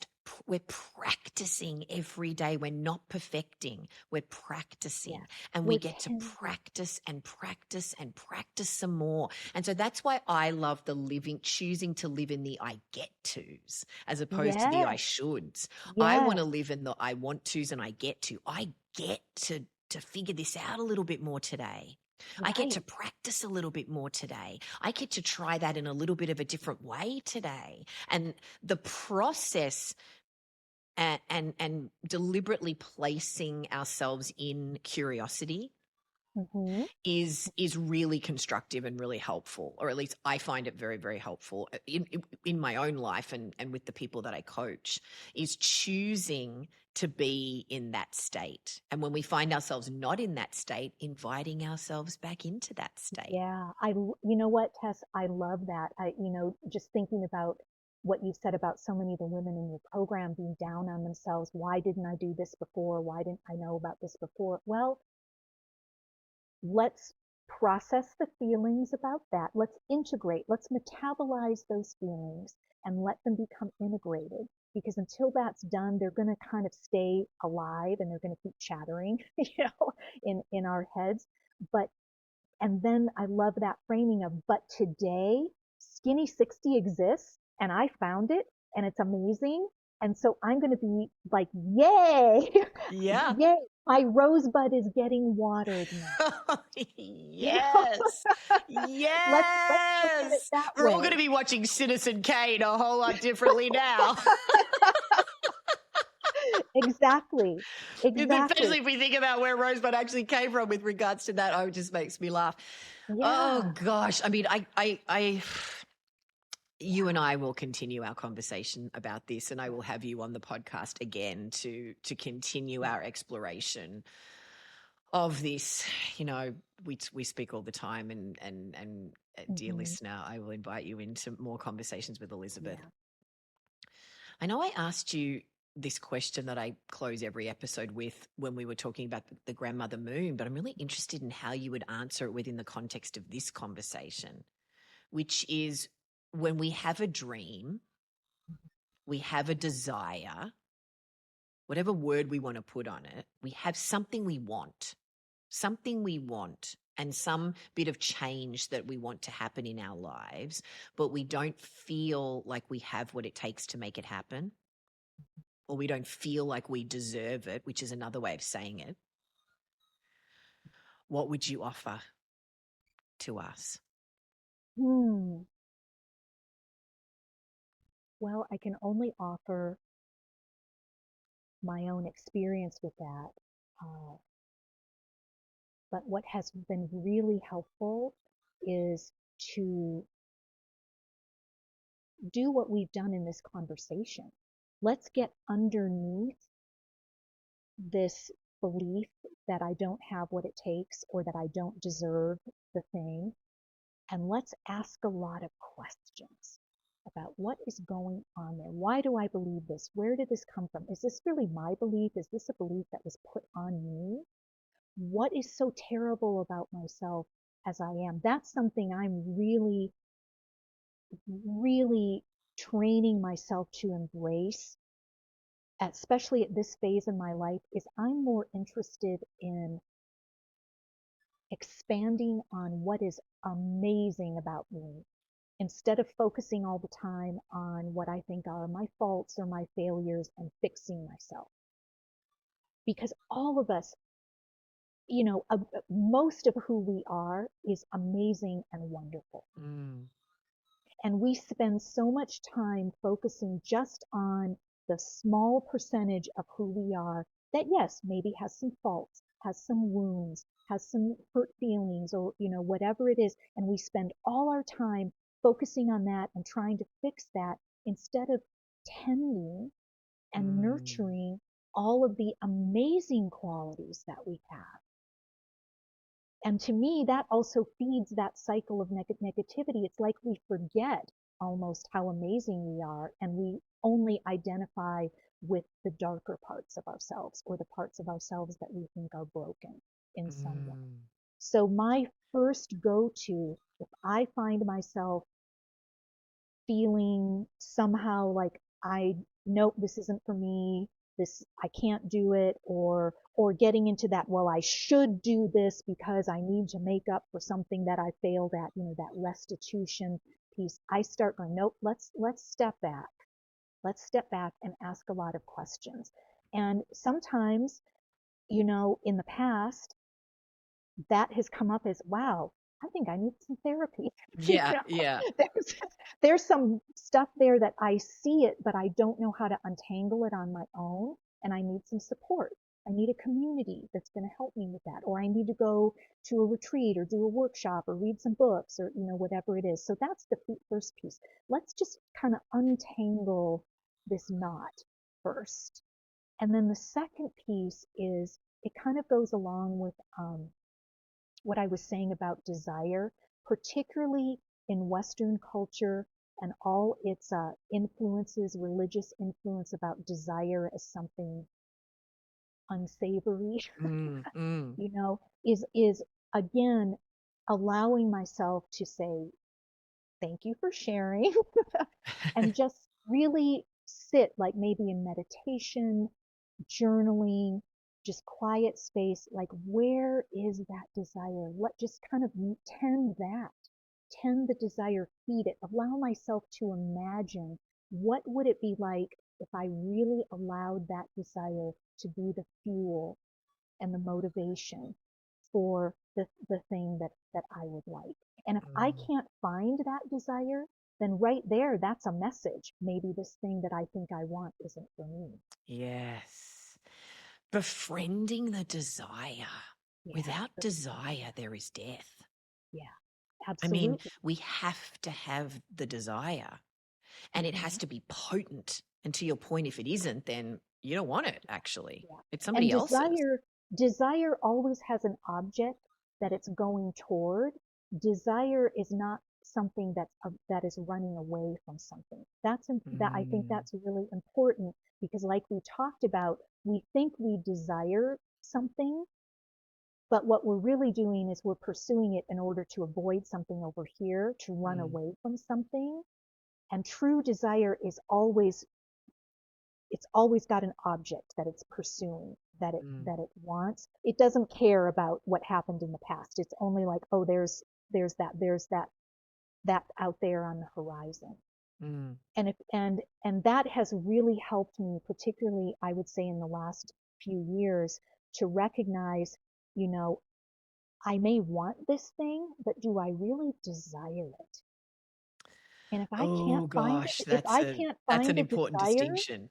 it Yeah. is. If I can't really find the juice, which is, Mm, in it, and the desire, that's why I say I'm not making any big moves after, retiring from my old career and getting some training in a new field. I'm not in any rush to create a whole new career for myself because I haven't found what is my desire pointing to. yeah. It's And such there's, an important distinction that you're bringing up. And this notion of I won't have what it takes to meet the moment if I determine that the desire really is there for this thing. Mhm, So what mhm, holds us back from taking action on it if we do determine that we really do desire it and that is the object, that is the thing. That our superpowers, the things that we're really good at, can transfer over to absolutely. anything that we can do. We can leverage who we are now Mhm. to become these other things or this other piece. And so, as you're talking about tending, which I absolutely love, and I'm going to run with it, like so many other things that you've given me, I'm going to run with this offer.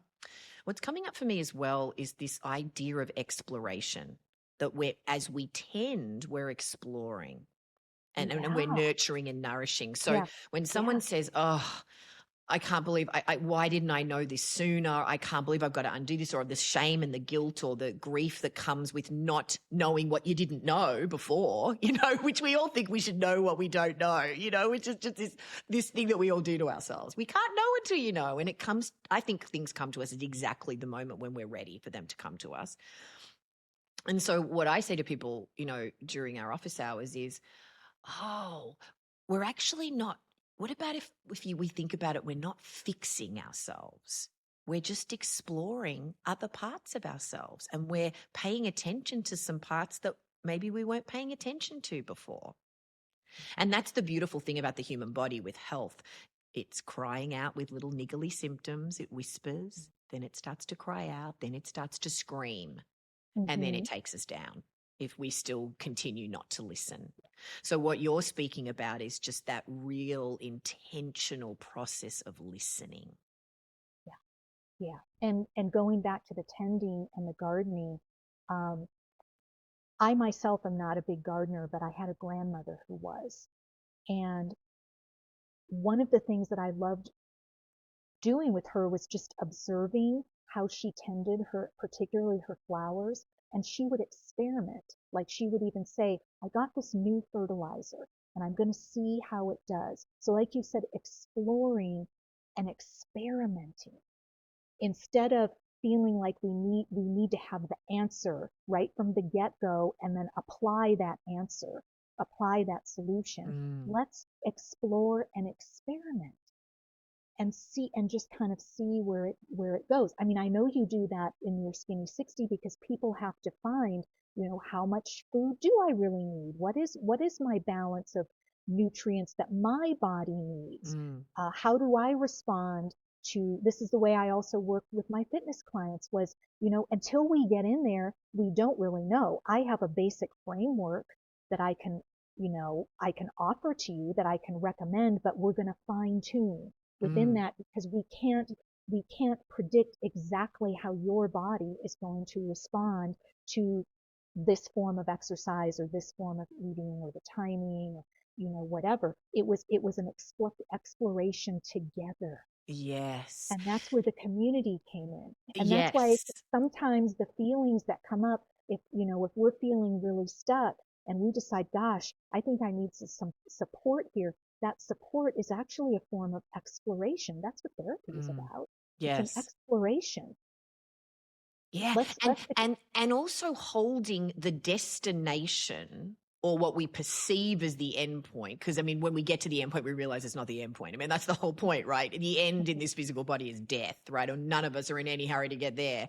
So this idea that yes, we've got our goal, we set our goal, this thing that we want, and we think it's like we get in the car with the GPS. But then we get up and we see, oh, there's construction there. Okay, we've got to sort of change our course. We've got to change our route. We get to exactly change our minds. We get to change the approach within the plan, or we get to change the plan.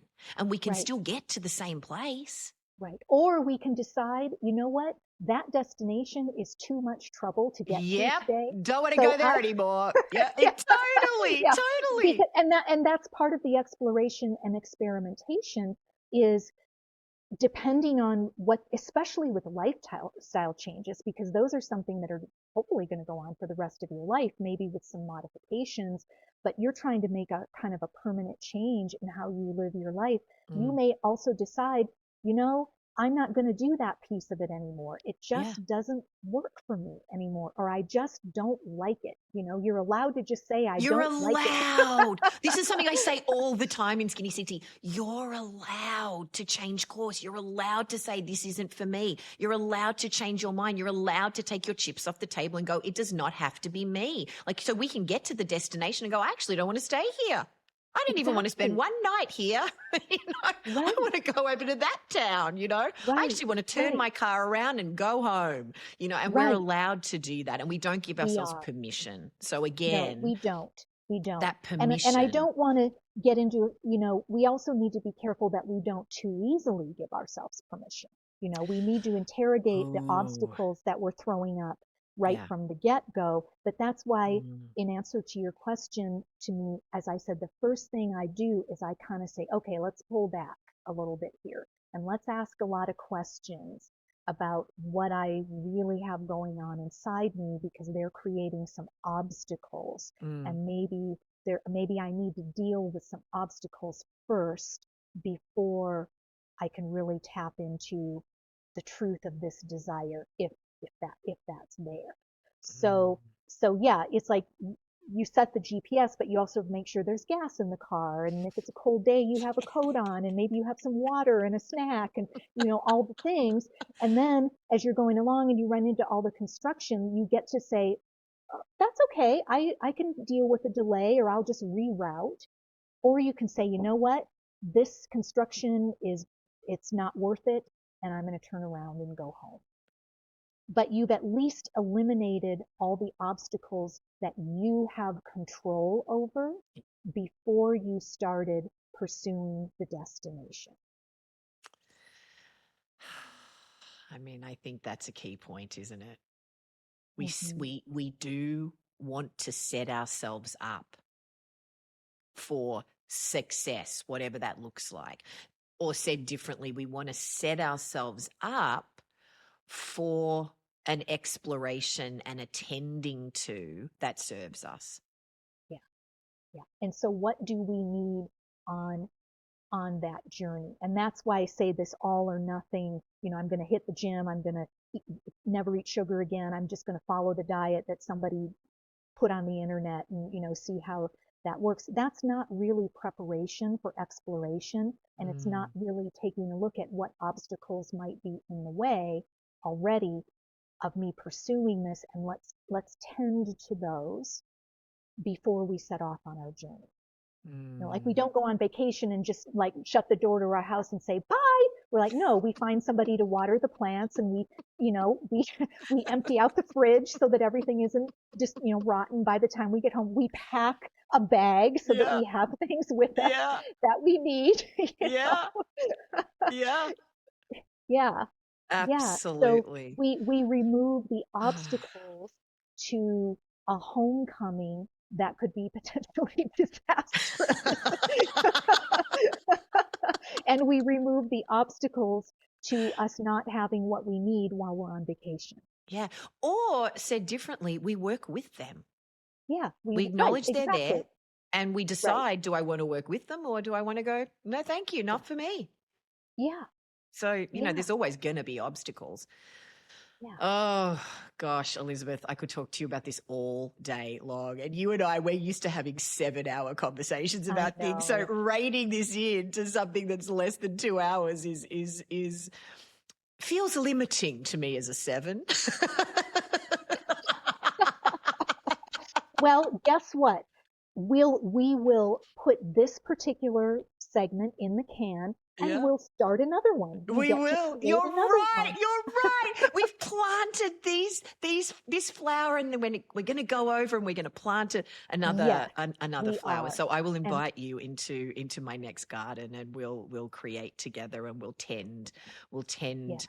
to that together. So thank you for how you shop in the world. I love you, love you, love you, love you. Well, thank you, Tess, and I love you so much. And thank you for all that you bring to me and to the world. It's always such a gift. I just love you so much.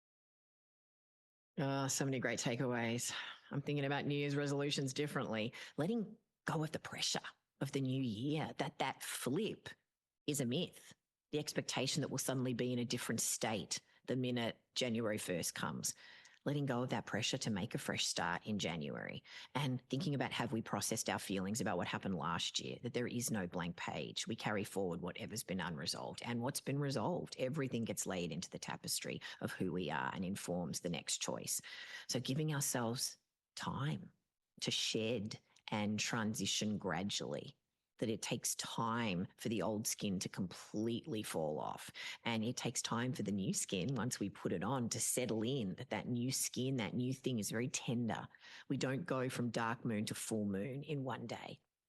And thinking about the new year period as a time for rest and transition instead of hyperactivity, that we don't have to bolt out of the gate and cross the finish line in January or in the first quarter of the year, that our nervous systems are depleted and exhausted as we wrap up the end of a year and after the holiday celebrations. We can take time in January to metabolize and integrate our experiences. And that acclimation has to happen for big new things to start so that we've got capacity. So thinking about the new year as a time to prepare and plant for the future. And spring may be a great time to come out and start something new and harvest. But it could be any time of the year. It could be July, it could be August, it could be whenever we decide that we're ready. And when we're making our goals, being curious about the stories that are driving our desire to achieve that thing. We do internalize cultural narratives and parental conditioning about what we're supposed to want or have. So what is yours and what is somebody else's? Is the goal really what you want, or is this thing that you're pursuing something you've been told you should want? Internalized capitalism is a powerful force. Elizabeth and I spoke about this at greater length in episode 65. This template really does require that there is no rest period. If we stop, we lose. If we stop, we're not productive. We're lazy. But we have to stop and rest and recharge and integrate in order to be able to keep going. As Elizabeth said, when your car is getting low on oil, you have to put more in, and that requires a pit stop. You cannot drive the car while you're getting an oil change. And that other zinger, internalized capitalism, has made self-improvement a job rather than an intrinsic wish to do something that inspires us. That landed for me. And when we're making our goals, asking ourselves, does this inspire me? Is this aligned with my values and who I am and who I want to be? And who decides what's right and what's wrong? Why do you want to do the thing? Are you doing it as a way to get to something you really desire, or are you doing it as a way to avoid doing something else? And moving away from framing our goals as punishment. I have to do this because I did this. I have to undo all the bad things I did. They have to be our yeses and our nos. And there are only a finite amount of yeses. And a no, a compassionate no, is a gift to you and the other person. So what is the cost of saying yes in time, money, energy? How is it going to change you? How's it going to change the people around you? What do you have to say no to or goodbye to in order to move towards that thing? There is a grief that's associated with change. We have to let go of other things in order to move towards something else, but we can hold grief and celebration at the same time. And what she was saying about identity and grief, really landed with me. We do often define ourselves by who we were years ago. And we think that we should keep being that person, even if it doesn't fit anymore and it doesn't feel right. And that grief of the comparison of who we used to be. So making space for that grief and sadness and not judging it, giving it a seat at the table. And the trap of the all or nothing mentality, we're not born this way. We learn this way of being. So if you have that all or nothing mentality, just getting curious about where it comes from. Who installed that button in you? Which parent? Someone in your family? A partner maybe? How does it serve you to hold on to that as part of your identity? Because this all or nothing approach is very harsh. Doesn't leave a lot of room to move. It feeds self-sabotage because it's so rigid. This idea that if I haven't gone all in 100% and achieved it really quickly, then I may as well give up because I'm a failure. There's something wrong with me. That we can celebrate progress. The process and the progress is actually where the magic happens. And we want to go straight to perfection. I can certainly relate to this, but we can just give ourselves the grace to chip away at our goals on our own timeline, not according to some yearly calendar. That the juice and the magic of life actually can't happen in the all or the nothing, in the extremes. It's somewhere in the middle. That good, better, or best, not perfect philosophy of Skinny 60, those of you who are members, you know we all just embrace it because it's such a beautiful way to live, that we're just aiming to make the next choice and learn from it. So we can be gentle and have compassion for ourselves, but also considering the impact on others, our family, our friends, our community. That when we focus on the impact of our actions on our community, on others, we are less geared towards perfection. It's true because we've got some other goal as well. It's a really great way to frame the intention of attention. But a lot of us feel guilty about spending that time on process and progress. That, you know, there's a guilt and a shame associated with that. And then when we just decide that we're going to invest in our self-care and on our dreams and goals, then there's a guilt about that. I feel guilty about spending time and money on me, and I should be doing this or I should be doing that. We want to live in the I get tos. And the guilt about who we're leaving behind, or the shame that we can't do it on our own. Oh gosh, none of us can do anything on our own. Life is a team sport. This idea that I should be able to figure it out on my own, or I'm weak, or I'm a failure. There's something wrong with me. I'm broken. Oh gosh, it's a strength to actually find the right community and the right coach and the right mentor to actually help you get to where you want to go. There's always someone that's been there before you that can show you the way. So seek those people out and take pride in that and see that as a strength. The garden analogy is really helpful. This idea, I understand that it's not going to always be in full bloom, and my job is just gentle tending to the garden. I understand that I can plant seeds, I can water and nurture them. I'm going to need to do some weeding here and there, but I can take my time, tend to things, and just figure it out over the seasons. That idea of framing achieving as tending and nurturing.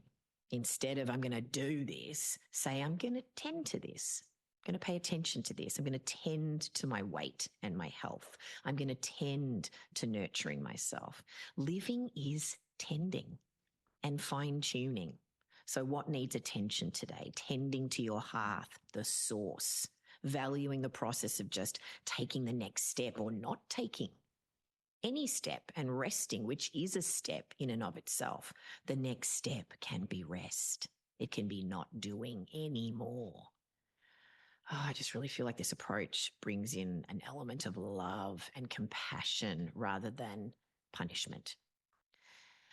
And I love framing the wanting more as planting multiple gardens. If you listen to this podcast regularly, you know that I struggle with my insatiable desire and always wanting more. I loved what she said. That's your fertility speaking. Our desire for growth and love is part of the sacred creative spark. And thinking about desire in a really loving way, honor honoring and celebrating that desire is insatiable by its very nature. The lust for life and connection with others is a beautiful energy that we've corrupted by placing stories on it about it's too much or I'm not enough in the way that I'm pursuing it. We can hold the balance of the acknowledgement and the gratitude for who we are today and recognizing that who we are right now is enough. And at the same time, giving ourselves permission to want something else, to want something more or something less in varying parts of our lives. It's not one thing or another. It's both and. And if you can't find the desire and the energy for something, maybe you don't really want it.